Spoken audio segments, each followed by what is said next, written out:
ஓம் ஸ்ரீ குருப்பியோ நம. ஓம் கம் கணபதையே நம. நம்ம ஸ்ரீநிகேதன் வலைதளம் வாயிலாக முருகப்பெருமானுடைய சஹஸ்ரநாமத்திலிருந்து தினம் ஒரு நாமாவளியை சிந்திச்சுருக்கோம். இன்றைய தினம் 719வது நாமாவளியாக ஓம் ரஞ்சிதாய நமஹம். முருகப்பெருமானை எப்பொழுதும் சந்தோஷமாய் இருப்பவருக்கு நமஸ்காரம் அப்படின்னு வர்ணிக்கிறது. குமார பரமேஸ்வரன் எப்பொழுதும் ஆனந்தமே வடிவமாக இருப்பார். சந்தன சாத்துனா பூசிண்டு ஆனந்தமாக இருப்பார். நம்ம சந்தன அபிஷேகம் பண்ணால் எப்படி ஒரு ஆனந்த ரூபத்தை நம்ம பார்க்குறோமோ அது மாதிரி ஆனந்த ரூபமாக இருப்பார். அவர் எப்பொழுதும் சந்தோஷமாக இருக்கார் அப்படின்னா என்ன அர்த்தம்னா, அவருக்கு எந்த விதமான பயம் அப்படின்றது கிடையாது. ஏன்னா எல்லா உயிருக்குள்ளேயும் அவர் தான் இருக்கார். எப்பேற்பட்ட அசுரனாக இருந்தாலும் அதை அழிக்கக்கூடிய பராக்கிரமத்தோடு இருக்கார்.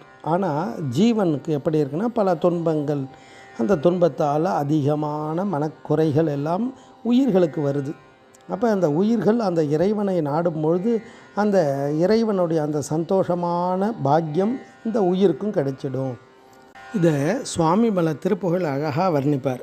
இருவினை புனைந்து ஞான விழிமுனை திறந்து நோயின் இருவினை அடைந்து போக மல மூட இருளற விளங்கி ஆறு முகமொடு கலந்து பேதம் இலையென இரண்டு பேரும் அழகான பரிமள சுகந்த வீதமயமென மகிழ்ந்து தேவர் பணிய விண் மடந்தை பாத மலர் தூவ பரிவுகோட நந்தகோடி முனிவர்கள் புகழ்ந்து பாட பருமயிலுடன் குலாவி வரவேணும் அப்படின்னு அழகாக வர்ணிப்பார். அப்படி இறைவனுடைய அந்த அருள் ஆனந்தம் கிடைத்தால் நம்ம பூமியில் எல்லா பாக்கியத்தையும் அடையலாம். அப்படி இறைவன் எப்பொழுதும் சந்தோஷமாக இருப்பார். அவரை சார்ந்தவர்களுக்கும் அந்த பாக்கியத்தை கொடுத்துருவார் அப்படின்றது தான் இந்த நாமத்துடைய மகிமை.